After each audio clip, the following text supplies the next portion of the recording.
Adieu la vie, adieu l'amour, adieu toutes les femmes. C'est bien fini, c'est pour toujours de cette guerre infâme. C'est à Craonne, sur le plateau, qu'on doit laisser sa peau. Car nous sommes tous condamnés, c'est nous les sacrifiés.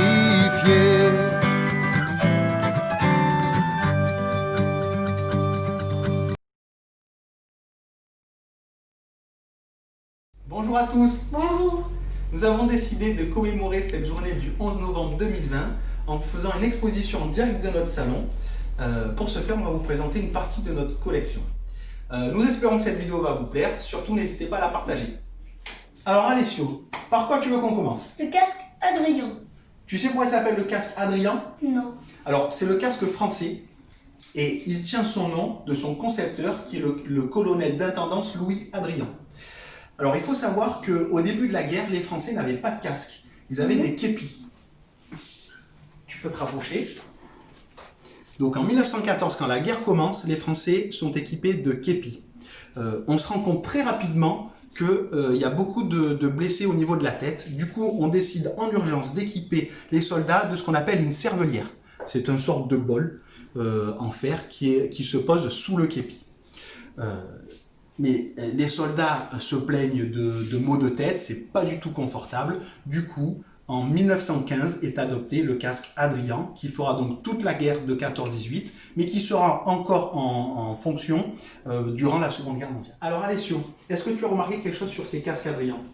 Oui, ils n'ont pas les lettres signes. Très bonne remarque, effectivement. Donc la plupart des casques ont une grenade enflammée avec RF pour République française. Ça, c'est l'insigne pour les soldats de l'infanterie. Mais les différents corps de l'armée ont différents signes, notamment celui-ci, où on voit une armure qui est l'insigne, l'attribut exactement du génie. Tiens, t'as qu'à l'essayer celui-là. Il y a une petite taille. Il faut savoir aussi que tous les casques ont des tailles différentes, et selon la taille de tête du soldat, ils n'avaient pas les mêmes tailles. Donc là, on a le génie. On peut voir aussi ici la grenade inflammée comme l'infanterie, mais avec deux canons. Ça, c'est pour l'artillerie. Ici, vous voyez un corps de chasse qui est une sorte de petite trompette.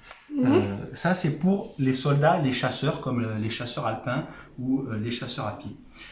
Là, on n'a pas d'autres modèles, mais il faut savoir que tous les corps de l'armée avaient son propre attribut, que ce soit les médecins ou tous les autres corps.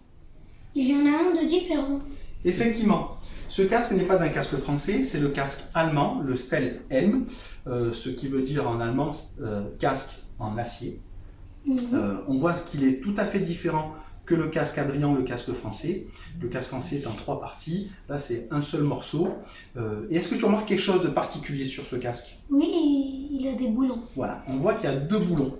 Et je vais t'expliquer à quoi servaient ces boulons. En fait, on pouvait, sur ces boulons, sur ce casque, rajouter une plaque de blindage qui venait s'accrocher sur les boulons.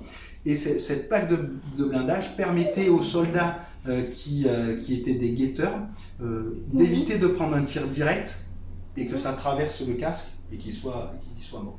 Voilà la fonction de ces boulons. Tu veux l'essayer celui-là? Tu risques de te cacher à l'intérieur parce qu'en plus... Il est plus grand. Voilà. On voit la différence du casque allemand. Alors là, il n'y a pas l'intérieur, mais à peu près, il serait comme ça. Il descend beaucoup plus bas sur les oreilles et sur la nuque, donc il protège mieux que le casque Adrien. Tiens. Et il faut savoir aussi, alors on ne le voit pas forcément sur la vidéo, mais qu'il est plus épais. Donc le casque allemand était plus costaud, plus épais, et il protégeait mieux. D'ailleurs, les casques modernes se sont inspirés de cette forme-là. Allez, maintenant, de quoi veux-tu que l'on parle? Des baïonnettes. Est-ce que tu sais comment s'appellent ces baïonnettes? Oui, les baïonnettes Rosalie. Alors, Rosalie, c'est un surnom. En fait, cette baïonnette, c'est l'épée baïonnette modèle 1886 qui accompagne donc du coup le fusil Lebel, qui est le fusil modèle 1886. C'est l'arme qui est en fonction dans l'armée française. Alors, l'armée française, les soldats avaient différentes armes, différents fusils, mais c'est celui qui est le plus représenté pendant la guerre de 14-18.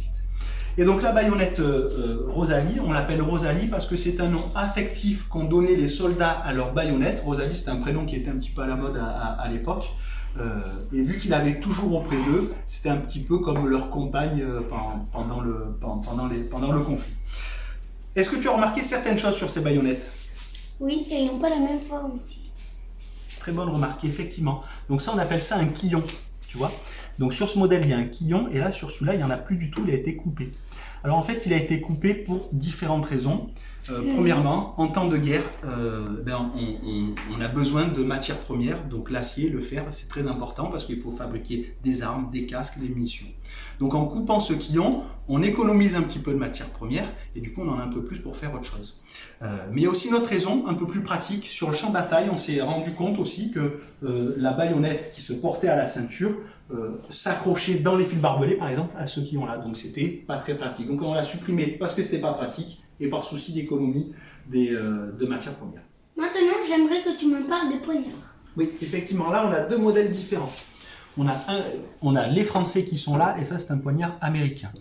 Donc ce modèle-là, c'est le poignard modèle 1916.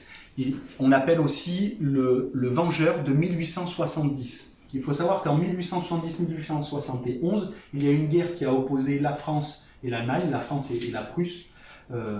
Et à l'issue de cette guerre, on a perdu les régions de l'Alsace et de la Lorraine. Donc on a surnommé ce couteau le Vengeur de 1870 parce qu'on allait se venger de cette guerre que nous avons perdue contre les Prussiens. Il faut savoir que les poignards sont très demandés par les soldats parce qu'à cette époque-là, il y avait beaucoup de combats au corps à corps. Donc là, c'est un poignard qui est officiel, qui a été fait par l'armée et distribué aux soldats, mais beaucoup de soldats avaient leurs propres couteaux, comme des couteaux de boucher ou des couteaux qu'ils fabriquaient eux-mêmes avec des morceaux de rosalie. Ils coupaient la lame, ils la raccourcissaient, ils avaient des poignards comme ça. Et à côté, donc, on voit le poignard américain, le trench knife, qui veut dire un poignard de tranchée. Donc celui-là a été fabriqué en 1917, c'est aussi la date de l'entrée en guerre des États-Unis. Alors celui-là il est un peu différent parce qu'on voit qu'il a justement un point américain. Donc il a une lame triangulaire, et il a un point américain. Le but était aussi d'infliger des blessures assez visibles pour dégoûter les adversaires. Qu'est-ce que c'est ça? Alors ça c'est une pince coupante. Donc il faut savoir, pendant la guerre de 14-18, il y avait beaucoup de barbelés. Et il fallait se frayer un chemin, souvent dans le no man's land. Et donc tous les soldats étaient équipés de cette petite pince coupante. Alors il y avait des modèles beaucoup plus grands, mais tous les soldats avaient cette petite pince coupante afin de couper les barbelés et de pouvoir se faufiler jusqu'aux lignes ennemies. Et je t'invite à regarder de plus près. Et est-ce que tu arrives à lire ce qu'il y a dessus et nous le dire? Oui. Peugeot Frère 1915. Voilà. Donc Peugeot, aujourd'hui, c'est une marque de voiture.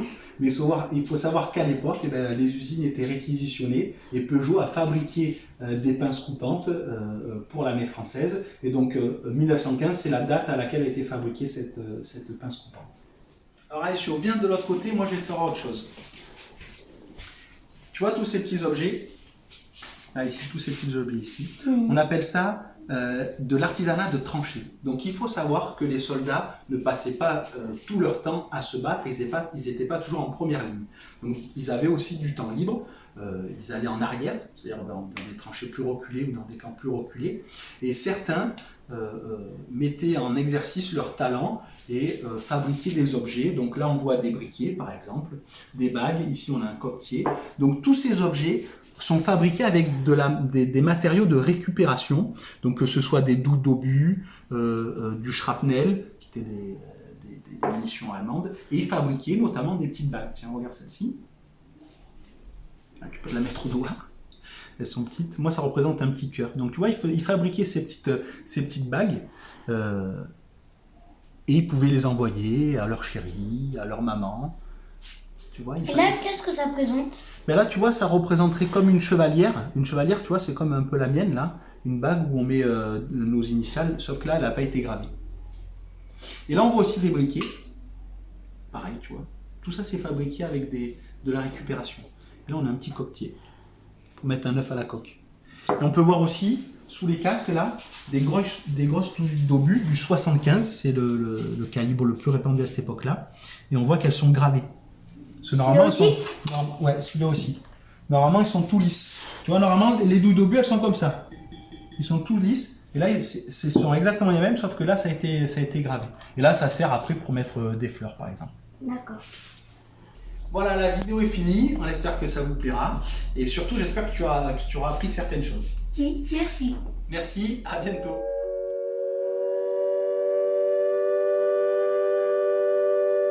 Quand au bout de 8 jours, leur peau terminée, on va reprendre les tranchées.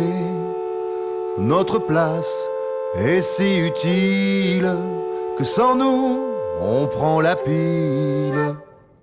Mais c'est bien fini, on en a assez, personne ne veut plus marcher. Et le cœur bien gros, comme dans un sanglot, on dit adieu au civelot.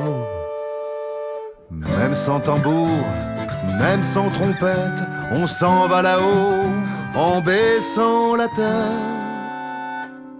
Adieu la vie, adieu l'amour, adieu toutes les femmes. C'est bien fini, c'est pour toujours de cette guerre infâme. C'est à Craonne, sur le plateau, qu'on doit laisser sa peau. Car nous sommes tous condamnés, c'est nous les sacrifiés.